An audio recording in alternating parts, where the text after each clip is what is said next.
Welcome my fellow Doombots, and in this video we will be ranking all of the movies I watched in January. I watched around 6 movies in January.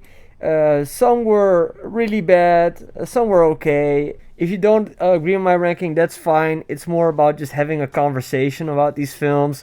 I want to know what you think of these movies also, but this is just my opinion, man. So if you disagree, it's okay. We're all allowed to have our own tastes. So the first movie I want to talk about is Wolfman. Wolfman for me was a movie that I really could not take seriously. I was laughing almost all the way through this film. I don't know what it was specifically about this film, but I just really did not like the look of the Wolfman. I thought his transformation and stuff, it didn't really land with me. Yeah, I just thought it looked really ridiculous at times. Specifically like the scenes where he was transforming into a werewolf and he was like looking at his family and he couldn't understand anything. I know what they were trying to go for, that he was becoming like an animal and stuff, but yeah, this is not really a movie which I really would recommend. Maybe it's a film that you just watch at home, but it wasn't really for me. Then we get to Flight Risk. Flight Risk, I know that this is a movie that a lot of people bashed on.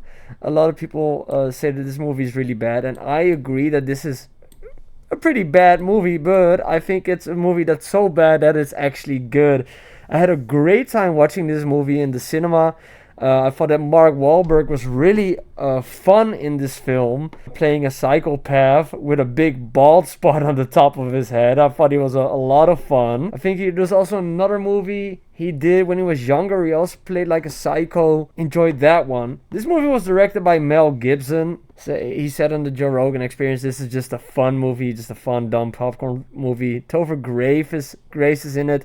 I love the detective. Her name, I forget it at the top of my dome, but I thought that she was pretty fun in the film. But the standout, of course, had to be Mark Wahlberg just playing a complete psychopath, because I think Mark Wahlberg is pretty fun when he gets a role to do that in. Third movie I'm talking about is Better Man. And let me tell you, Better Man, it deserved to get a lot more at the box office. I heard that this movie bombed, and I'm really sad about it because I actually really enjoyed this film. I thought it had a great emotional core, some fun moments in it. The CGI monkey was really good. So yeah, I only have good things to say about this film. Luckily, it got like an Academy Award nomination, for what that is even worth in 2025. Like, who cares about the Academy Awards, right? Like, let me tell you, I don't really care anymore. But yeah, I love the monkey, Robbie Williams. I thought his songs were great. I didn't know all of his songs so good, but I thought that the songs were great. And yeah, the little monkey was so cute with the grandma. Oh, I don't want to go into spoilers, but let me tell you, it gets sad with grandma, man.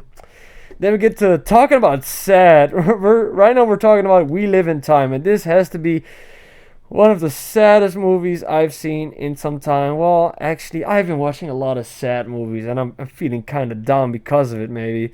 We Live in Time is a movie with Florence Pugh and Andrew Garfield, and it's about a mother who gets cancer, or she already had cancer, and then when they get the child, she gets cancer again. And it's really heartbreaking to see them trying to make this relationship work, and Florence Pugh's character really wants to make her life count, give it some meaning, but by doing that she's putting like her own family to the side because she wants to show her daughter that she's strong. It's really emotional. This movie was just heartbreaking. The ending also, I won't spoil it, but I'm just letting you know that this is going to be a sad film if you watch it in the cinema. It's good, but it's sad. I won't watch it again because it's so confronting. Florence Pugh and Andrew Garfield together, just applause for a great performance. And I think that We Live in Time really is a movie that has something to say about existence and life. Then we get to Nosferatu, one of the best movie villains we have had in a long time.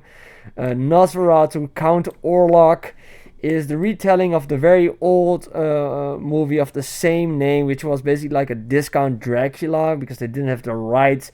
Lily Rose Depp in this movie is just sublime. The whole cast, by the way: Aaron Taylor Johnson, Emma Corrin, Lily Rose Depp, Willem Dafoe, Nicholas Hoult, and not to forget Bill Skarsgård as Nosferatu. This movie was great.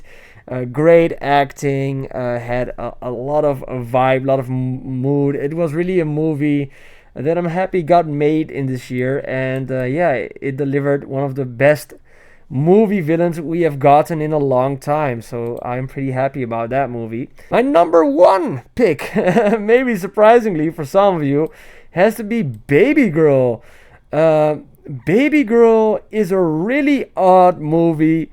Starring Nicole Kidman as a sexually frustrated businesswoman who gets into a relationship with one of her interns, played by Harris Dickinson, I think his name is.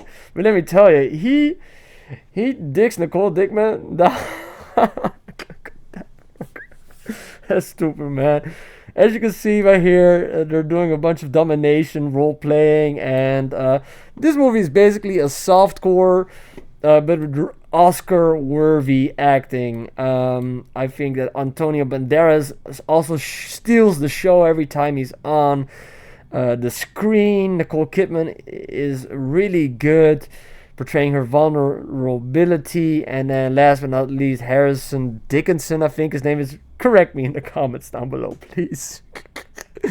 He is just a standout. I loved him in the movie Triangle of Sadness. Wait, let me just look this guy up before I just say Harris Dickinson the whole time. What's it called? Baby Girl. Harris Dickinson. I was not wrong. So yeah, Harris Dickinson is a real talented actor, and yeah, he was great in this movie. But yeah, Nicole Kidman deserves all of the praise she's getting for this film. I thought that she was also sublime in this movie. Did a great job. So this is the movie that I suggest you watch the most, I guess. I